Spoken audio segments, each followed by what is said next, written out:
Welcome back, everybody. It's Mark with exoticcarplayplace. Coming back at you today to discuss reliability of new BMWs in general.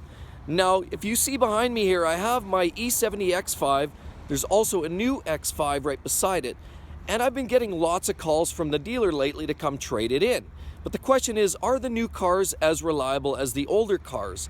That's what I want to know first before I really get into a new car purchase. So let's talk about some of the models that can be a problem and where some of the issues actually lie and whether that would be a good purchase to buy a brand new BMW. Let's go.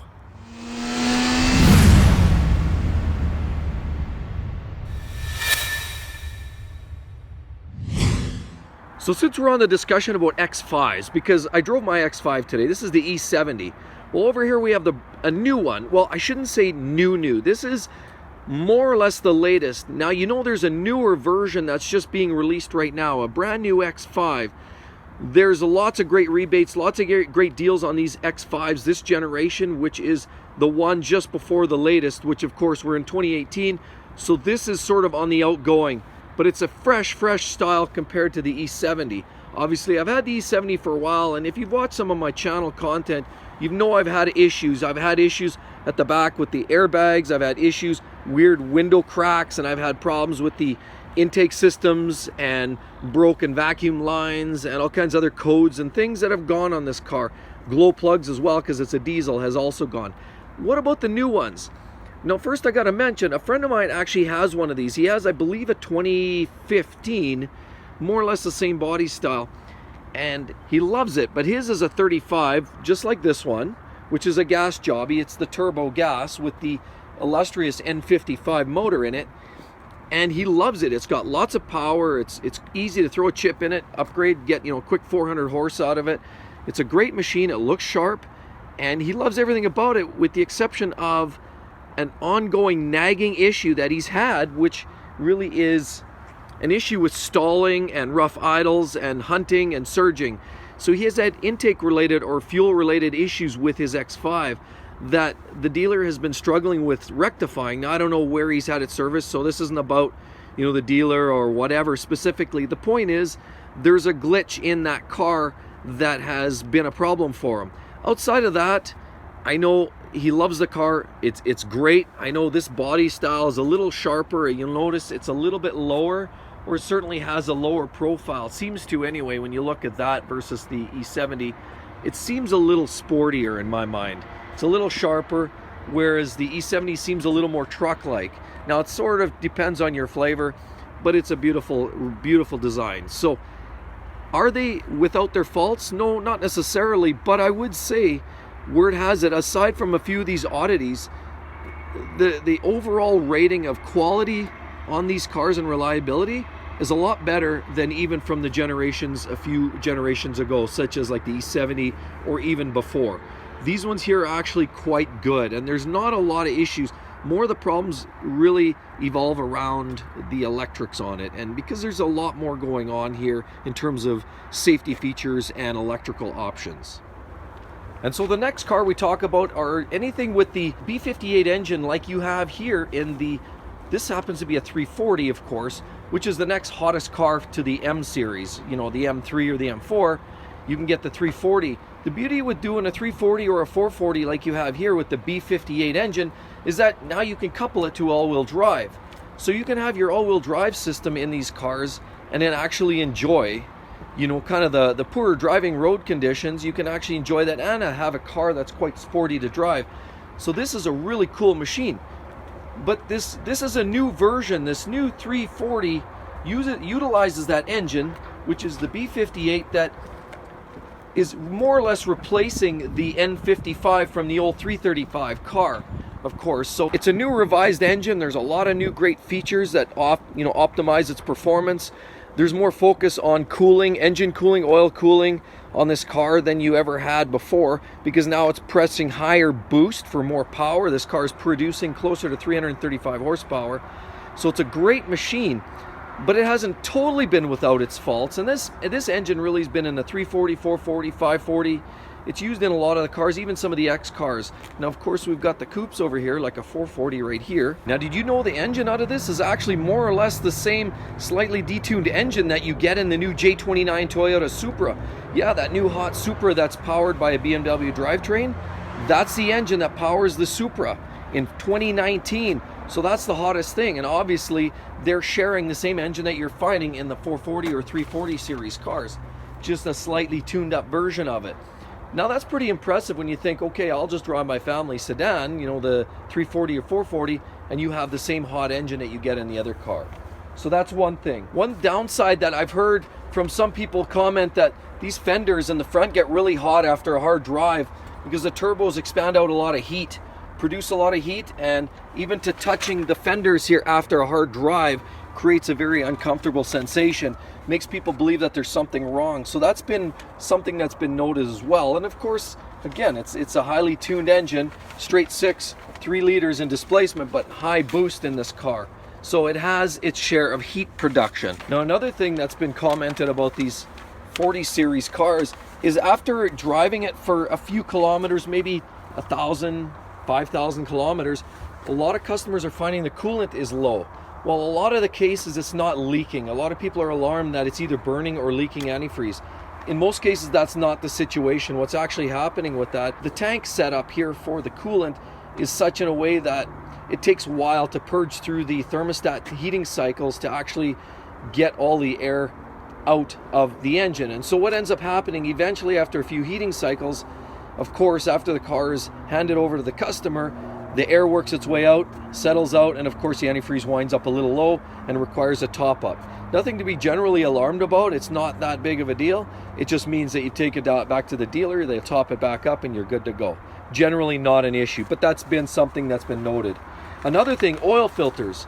So in the engine of these, of course, obviously every great engine needs great oil, and obviously to keep that oil in great shape you want to change the filter, change the oil frequently.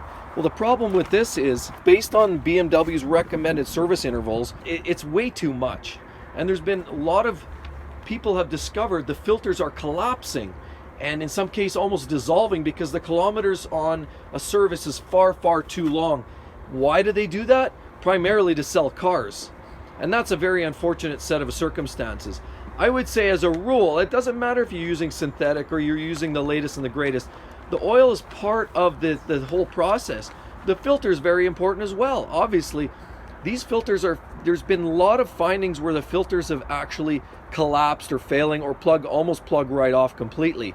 So you want to make sure, regardless of what the expectation is on the BMW service interval, I would always recommend changing your oil far, far sooner than that. Maybe 8 to 10,000, you know, something like that would be more reasonable. Even if it's out of your own pocket, I think it's in my best interest to protect my investment, and I would do that personally, even if I had to cover the costs. Maybe BMW doesn't want to do it as part of their standard service package. I would do it anyway. One other thing to note, of course, with the 40 series, or basically the B38 engine powered cars, is they had a recall actually, and you should be aware of that. It's for the crankshaft sensor firmware. Basically causes these cars, the crankshaft sensor causes these cars to fail or basically stall or not start at all completely. So that was a pretty simple fix. It was a recall, and it is a recall, and that's just more or less to solve that little issue, firmware. And then there was another series of issues that were not necessarily really common, but there was a lot of reports on cars, not on the 230s or 130s, it was on the 28 series or the 20s. So like it would be a 120 or a 220 or 228 cars, and often a lot of the cars that were, you know, usually a smaller variety, so it would be like even an X1 2.0X or any of those cars, you know, that were just a 20 series. You know, obviously you have here the 230, it would be like a 220 or 228. And so back in about 2012 to 2015, there was a lawsuit that was initiated against BMW because they allegedly, I'll use the word allegedly, knew about a fault with the timing chain and oil pump issues and they did not rectify the situation in time, leading to catastrophic failures in some engines. Now, it wasn't a huge, vast, widespread problem, but there was enough cases to warrant this class action lawsuit. This is something that's gone on in Canada, and obviously it's something that unfortunately, you know, is a result of a bit of a design flaw. And since then, after 2015, the later revision, BMW more or less took care of that, sorted it out. Otherwise, the N20 engine, which is the turbocharged 4-cylinder with the twin scroll turbo on it, is otherwise quite a reliable engine. There's been other little things like when guys start modifying it, you've had the boost piping has been known to crack. You've had issues like that, or some other small issues. There's been you've had some mixing issues in some cases with there's sort of the oil filter housing where you've got the antifreeze going through it. Sometimes there's been failures in there where they split and you have oil and antifreeze mixing. You've had other issues as well with the N20 when you boost it too hard, and some guys again get carried away with the turbocharging and they'll take it to a tuner, and what ends up happening is they tune it way too hard, and there's been several cases of split heads. So the engine's actually split, and of course that's more or less a catastrophic failure. So that's been a result of some hard tuning. So the engines are quite bulletproof in stock form, particularly if you get something after 2015. However, don't boost it too hard. Mild tuning is okay, but the engine was designed to run optimally at stock configuration. But they say anytime you start pushing that engine too hard, it quickly shows its weaknesses, and you wind up with scenarios of oil and antifreeze mixing, split heads. Great engines in stock, but they quickly fail when you start putting too much boost to them. Now, generally, I would say as a rule, if you're looking for reliability, so far they've got really good ratings. The 5 Series cars, they actually have a pretty good rating, and they're showing to be quite reliable overall. Customer satisfaction seems to be quite high on the 5 Series cars. I'd say they're vastly improved from the old, obviously E60 generation, the Bangle era. You know, they've come a long ways in terms of reliability. And you know, the F10s were improved, and now these are even getting better yet. So I think you can do fairly well by buying a modern 5 Series car. They're quite a bit more reliable. The drivetrains are quite robust. Again, this one has the 540, so that's that same B38. It's a great engine. You can also get the M5 and some other great options you can get in the new 5 Series. The G30. This is the G30. It's a great new setup. Now, of course, there's the 3 Series like we have over here. Also another great option. So you've got the 5 Series, the 3 Series. They're both showing to be quite robust, and overall general reliability ratings are very, very good. So if you're looking for reliable BMW, so far they're showing to be quite good. And the 40 Series are good. The 330, again, it's a little bit of a simpler setup. It's a turbocharged 4-cylinder engine, so a little more economical, of course. But if you want the hot car that's not an M machine and you want to be able to all-wheel drive, you go with something like a 340 or a 440. That's got all-wheel drive and makes the car go really, really fast. Of course, it's also slightly tunable. So there's some great options that are quite robust. They're very reliable. 5 Series, 3 Series, they're the G20, which is coming out. This one here is not the G20. This is the previous gen. The G20 is going to be replacing this. And if you've seen my previous video, you'll know that the G20 actually has quite distinctive tail lights, and the rear bumper is quite a bit different. It's an entirely new design for the BMW lineup for the 3 Series cars, and so can't wait till we see those on the road. But basically, the 3 Series show to be quite robust. The 5 Series are very reliable. The X Series, so far not too bad, but again, if you watch my last video where we did a walk through the service department of one of the dealerships here, we recognized a lot of X5s, and that to me tells a story. Speaking of X5s, what do we have here, guys? This is the brand new X5. Look at this. New design. Look at the taillights on this. Beautiful. In line with the 5 Series and the 3 Series cars, look at the taillights. This new 5 Series looks spectacular. I love it. Now, it's definitely more upright. I would say, again, slightly less sporty than the outgoing model. But look at the finishing touches around the exhaust. Pretty slick. And then the side. Now, these mirrors look a little small to me. Initial kind of perspective on that. They look a little small for this application, but I guess time will tell. Very stout front end on it. I gotta say, I like it, guys. And if reliability is the game in recent years with BMW, then hopefully this is another one that gets better with, you know, as generations continue on. This is such a beautiful rig, actually quite a bit different than the last one. Wheels are very similar, but look at the front end. The front finishing is quite different. Now you have this BMW laser. The grille is very, very, very nice looking for sure. It's a nice finish on there. This is the X-Drive 50. So we'll get some more specs on this for you as time goes on, guys. But anyway, there it is, fresh off the truck. As a matter of fact, it's still got the foam on the doors here. They haven't even taken any of this off yet. It's not even fully PDI'd or received yet. The interior, still plastic on the seats. So guys, I really hope you enjoyed the video and some of the information I shared with you. Now, of course, before you go, make sure you tap on that subscribe button. If you're not already one of the loyal subscribers, I'd love to hear from you as well. Don't forget to drop a comment, give it a thumbs up.